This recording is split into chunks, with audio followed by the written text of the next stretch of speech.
Welcome to the Wheelbarrow Profits Podcast, where you get multifamily investing made real.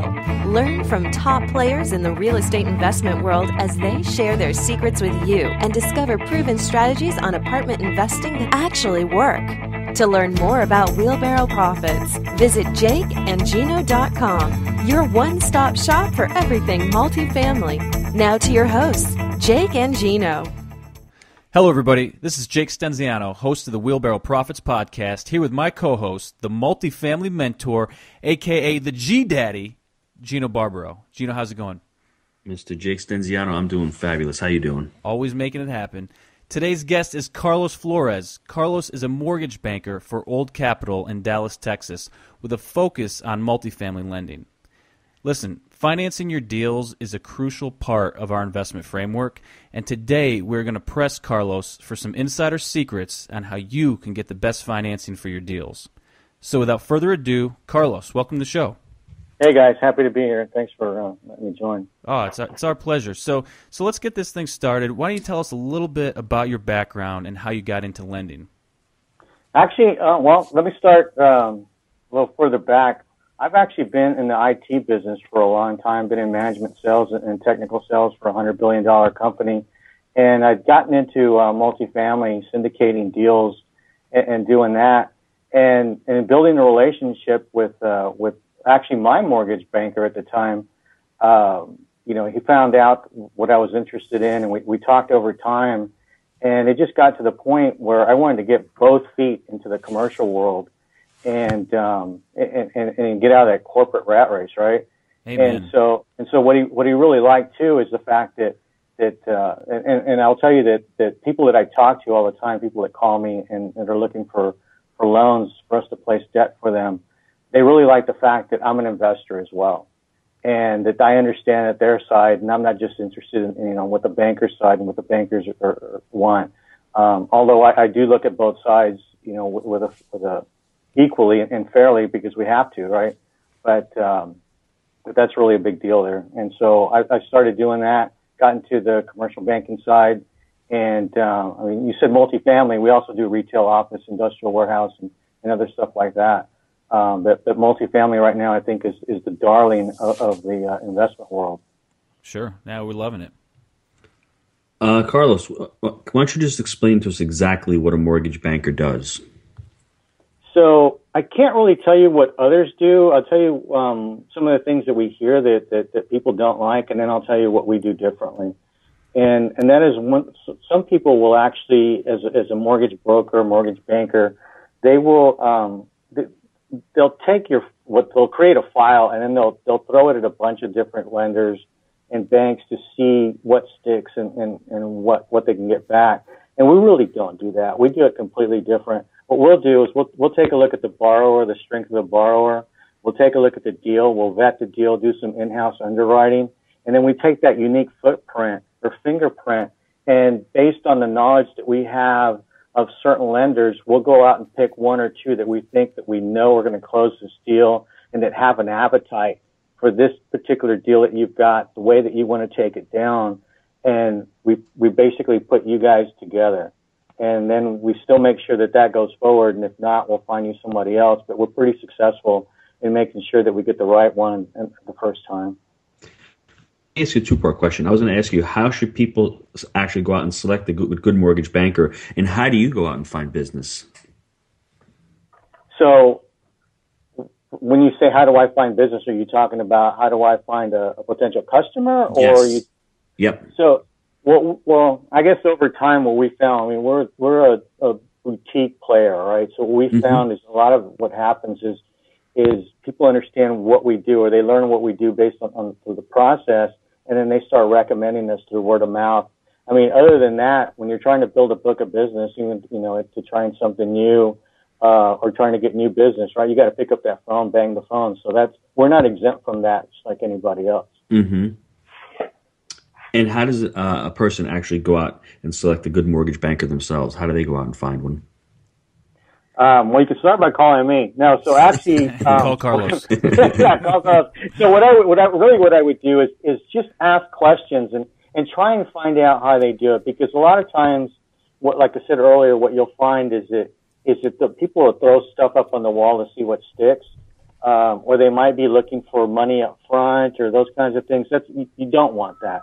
You don't want anybody that's going to be asking you for money up front. I mean, we get paid at closing. We only get paid if your deal closes. We do a lot of work, and I mean, we can do a lot of work for somebody and they go away, which is just, a function of the business.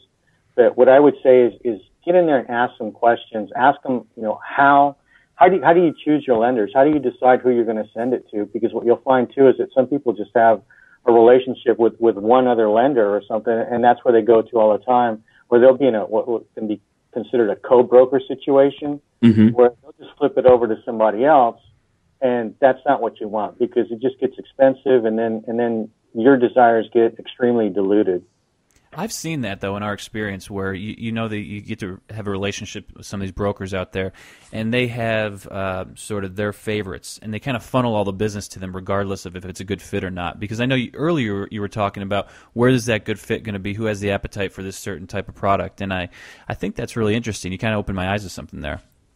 Yeah, so to touch on that a little bit further is, I'll know what a certain lender's, and we'll call it, let's just say, down their fairway, right? And so I understand what's in their wheelhouse and what might get into the weeds. And so what we'll find too is that there's some lenders that may have an appetite for certain things. They got these buckets that a lot of people don't realize. Well, first of all, even to back up, they've got a legal lending limit before that believe it or not, banks actually syndicate deals too. They take a loan in, and if they can't do the whole loan, they'll actually parcel it out to other banks. Yes. Yep. Right? Mm-hmm. And so a lot of people don't know that. But even to back that up, so they've got a legal lending limit, and then within that, they've got certain buckets. So they might have a bucket for multifamily, they might have a bucket for affordable, they might have a bucket for certain areas of the city, and then retail or whatever else. And they get filled at different times, right? Different ways. And so as a result of that, you could be spinning your wheels calling a bank, trying to get something done. The guy at the front, which really has no knowledge sometimes about what's going on in the back end, is all yes, yes, yes, and then you spend a bunch of time. You might even go through an appraisal process or whatever, and then they can't close on the back end because they don't have the funds to do so, or their bucket got filled. So using somebody like me that knows and understands where somebody might be at a certain point in time is another reason that you would come to a mortgage banker. I just want to say something about that too, because sometimes when you are going through the process, you're getting into a deal, you don't have all the time in the world. So if someone's leading you down a road and it's going to take up a lot of time, it could come back to bite you. So you need to know up front and have the banker answer these questions, regardless if it's a small deal or it's a big deal, whatever the case may be. Because if you have 60 to 90 days to close and someone drags you out for 4 weeks, that could really hurt you. So that's a great piece of advice there, Carlos. Oh, absolutely. The other thing, too, is that some people think, well, I'm going to go find somebody, a small community bank or something that I can build a relationship with. Well, what ends up happening is that community bank may like doing, smaller development deals or small multifamily or whatever, and then all of a sudden you want to go do something different. You think you can go back to them, and they don't do it. Mm-hmm. It's not something they do. And so, again, somebody like me that's in the business that understands that knows who likes to do what, right? Who has that appetite. I think it's better to build a relationship with somebody that's actually in the business of doing this and placing debt and placing equity, and the investor go out and do what they're good at. Go out and find the property. Go out and figure out how you're going to make money for your investors if you syndicate, or money for yourself, right? And let the people that know what they're doing just kind of specialize and get you that stuff and get it to you faster. We've already listed a couple of mistakes here. Listening to Jake, I love Jake's story about that. What other mistakes do you see investors making when they're looking for financing? Yeah, I think we talked a lot about them, right, already? Yeah. So what's left? I think the other thing, too, is I don't know, what I find over time is that people that are like I guess, how would I structure this? The smaller investor, the guys that are looking at these deals for themselves, or growing up from single family, that are used to doing everything themselves, end up spending a lot of time, right, on many things, not just financing. But I think people overall need to learn to outsource certain things and stick to their core and going out and finding those deals and making the money, as opposed to trying to shave half a cent off something here and spending a bunch of time looking at SKUs, at Home Depot or whatever you do, or, going out and whatever. Learn to run this like a business. Manage the management company on the larger apartment complexes, right? Don't bother going in there and trying to do the property manager yourself, because you're not making that much more money. When you can go out and get more deals and make a lot more money. What do you call that, Gino? Jake's got a great word for it. Ama, right, Jake? I'm going to do this, I'm going to do that, I'm going to do everything. Hey, that's a new one. I hadn't heard that. And listen, we started out like that, Carlos. We found Amas, out, man. Yeah, we were the king Ama, but we found out Ama's not going to work after a while. So Ama's taking care of everything, and Ama gonna do it is something else. So those are the procrastinators, I guess. Huh?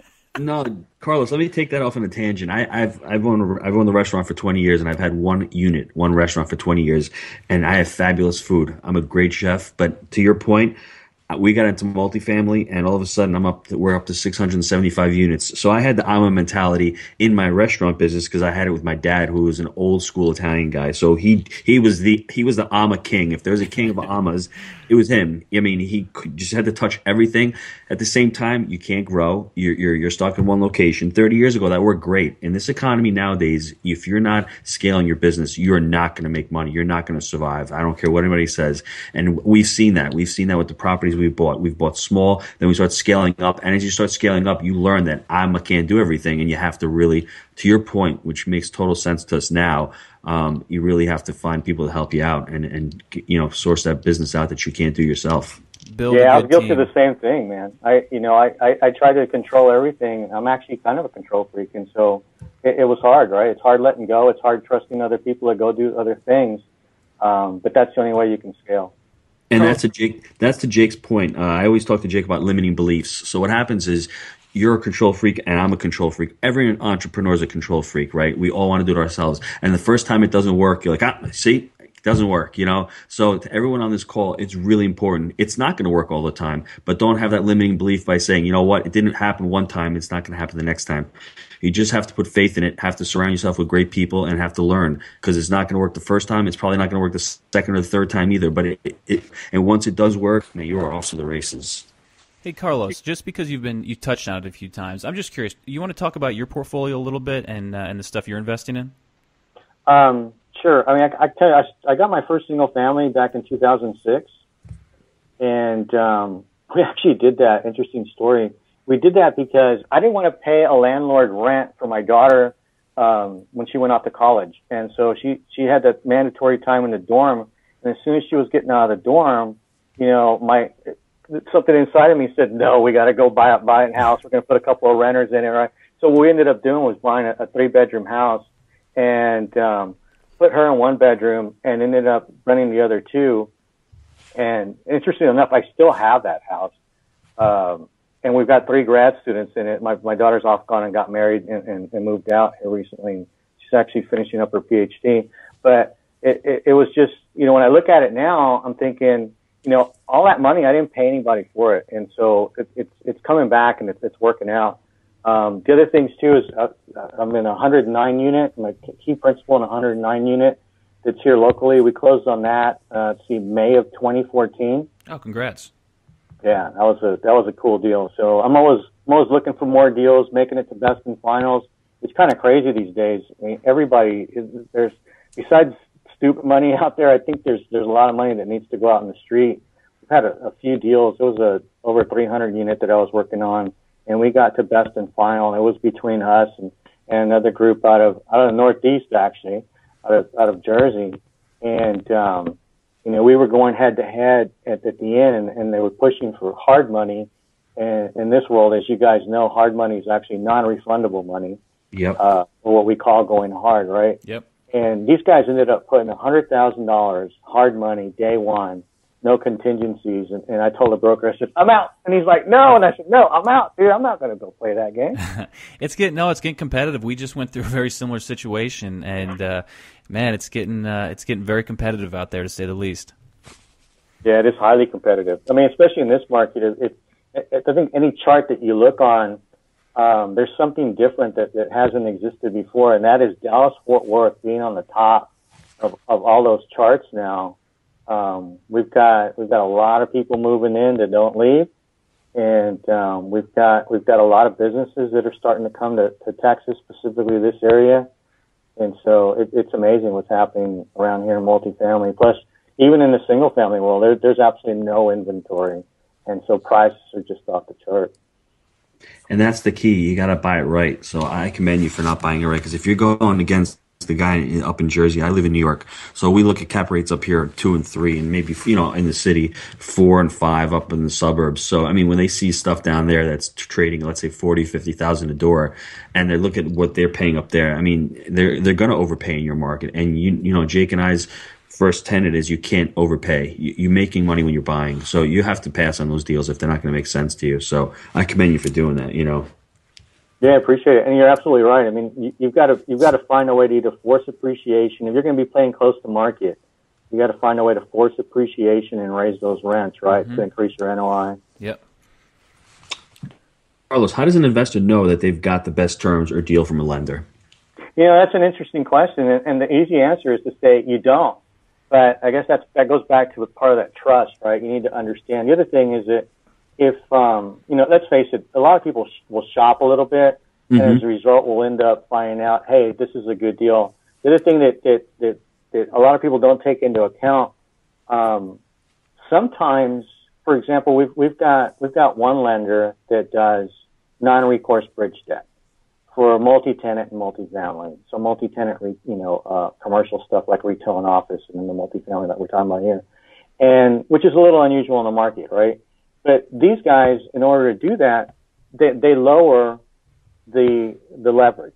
So instead of it might being 80, they'll do a 75% leverage deal, loan to value deal, right? And so that's what they do in order to give you the non-recourse debt, and that's totally separate from Fannie or Freddie Mac, that agency non-recourse debt, right? But so there's no prepayment penalties. You can get out in 3 to 5 years or whatever. You can go up to 5 years. It's competitive interest rate, but they back off something in order to get that trade-off. And I think that's another thing that people need to understand too, is that based on how you want to take a deal down and what's required of it, you might not always get the absolute best interest rate and term or amortization or whatever else, but there's going to be a trade-off. And the other thing to remember is I think everything is negotiable in the commercial world. And you need to understand that and know that. And unlike single family, where a lot of it's dictated, and the only difference is really what's the value add of, the person that's underwriting or doing the loan origination for you. In the commercial world, you want somebody that knows what's negotiable and can help you get the deal done the way you want to get it done. Where do you see interest rates going over the next 24 months? Yeah, if I had the crystal ball, right, I probably wouldn't be on this phone. I'd be out picking. I'd be out picking red or black or the lotto numbers, right? But I guess it's interesting. We thought we were going to have not the 4 increases that I think you heard early on that they said that they were going to make. The Fed said they were going to make. I thought maybe there'd be a couple, and then they raised it, and now we're talking. The potential to go negative interest rates. Like Europe has done, and the Bank of Japan just announced that they're going to do. It's really weird. I had to go look that up. So what does that mean? And normally the Fed pays the banks to keep their money in the bank, right? They pay them a little bit interest, and if you're going to borrow, they've got the overnight borrowing rate. Yep. Well, now you've got to actually these banks have to pay the Fed if we go into negative interest rates. They have to pay the Fed just for the privilege of having that in there. So I don't know what's going to happen. Like, I hope if we go into negative interest rates that the banks do not pass those costs on to the consumer. That's what I could say. Show you that you don't know what's going to happen 6 months down the road. You can do the best planning you want. I think it's just, you have to take a leap of faith if you're not in the business and you want to get into it. You just have to pull the trigger because everyone's telling you what's going to happen. You got all these guys on CNBC telling you where it's going, where it's not going. They know about as much as you do. So I think as far as planning goes, you try to do the best planning possible. But 6 months down the road, you don't know what's going to happen. As far as what's going on in China with the deflationary, aspect, they have money pulling out of China, coming into here. There's so many variables going on. So it's just basically hold on to your hats and, try to do the best planning as possible and hope for the best. Yeah, I think you're right. I mean, one of the interesting things, I'll tell you a little bit about how I underwrite my own deals when I'm looking at stuff. And this is not for, for the day job. This is when I'm looking at apartment complexes. Is, I look for a 3 to 5 year exit, and it actually depends on what the deal looks like. Right now, I'm thinking I probably want a longer term amortization, right? I want 25, 30 years.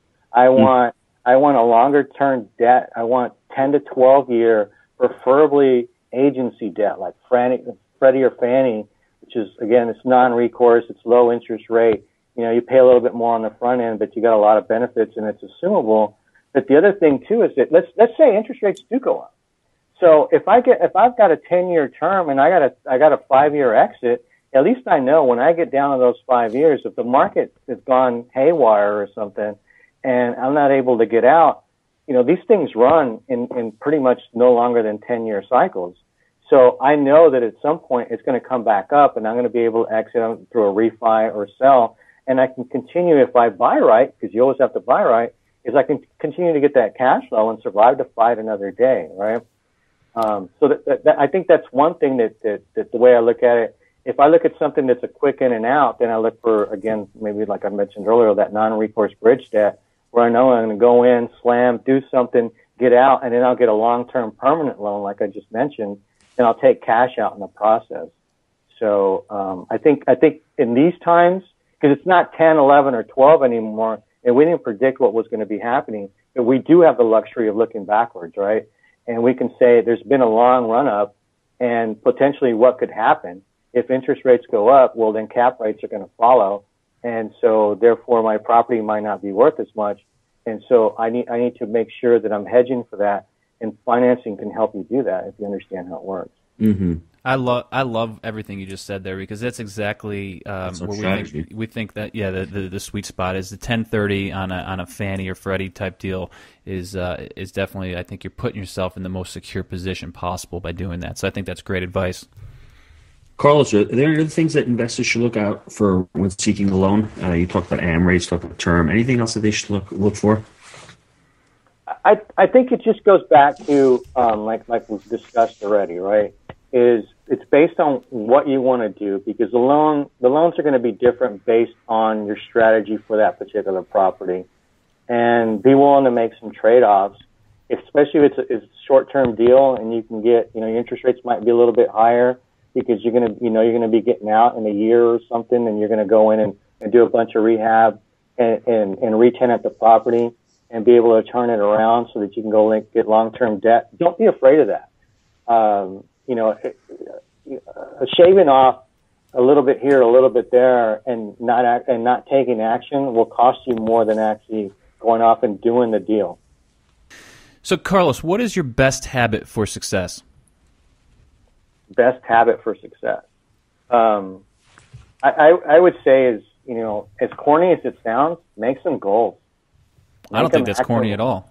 Yeah, make them actionable. Make them so that if don't make them too big so that you can, or make them in phases so that you can actually see success as you move forward. I think the most important thing is actually take action. Go do something, because a lot of people, they I don't know, they take in a lot and then never do anything with the information. And you're not going to get anywhere unless you finally just get off your butt and pull the trigger and go. Get in the game, man. Come on now. Game, buddy. You got it. What about? I know you do a lot of research online, and you're a very knowledgeable guy. What websites do you like to go to when you're doing your multifamily research and different financing stuff?